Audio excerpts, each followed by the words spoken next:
Mexico City is a graceful city with skyscrapers and broad boulevards, with traffic that bustles along. Yet the country is facing some troubles as voters prepare to elect a new president on July 1st. For one thing, powerful companies control key segments of the economy in virtual monopolies, like television networks and fixed-line telephone service. The world's richest man, Carlos Slim, built his fortune in telephones.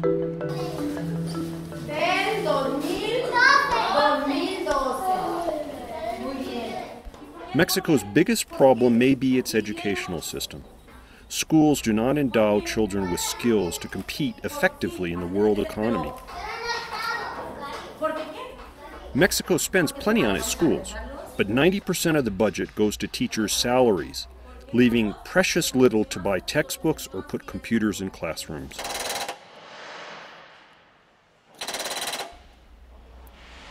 The nation does boast of modern industries. The automotive sector booms, and Mexico is even building components of modern aircraft, such as these tail sections of jets, at a factory belonging to Canada's Bombardier Aerospace.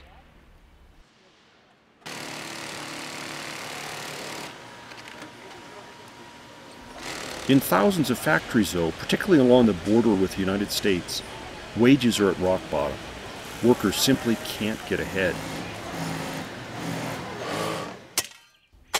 Leading politicians haven't yet set a clear path for how to pull 52 million citizens out of poverty. Coming here along the border to see how workers live, I can't help but think about the 6 years I spent in China, going to factory towns there and making comparisons. In China, the workers live in dormitories on the factory plants. The factories here in Mexico are more modern, but the workers go home to conditions that I would describe as poorer than as some of the conditions in China.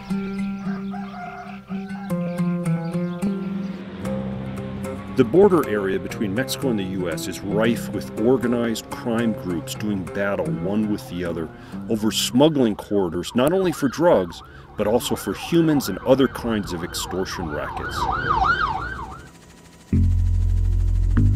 A faster-growing Mexico would be good for the United States. It might help solve problems like migration, and richer Mexicans would afford to buy more U.S. goods and services. But the question is, are Mexican politicians up to the task?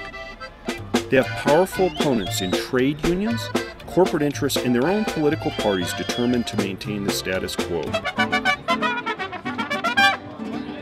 There's still plenty of music for Mexicans to enjoy. For some, the party goes on.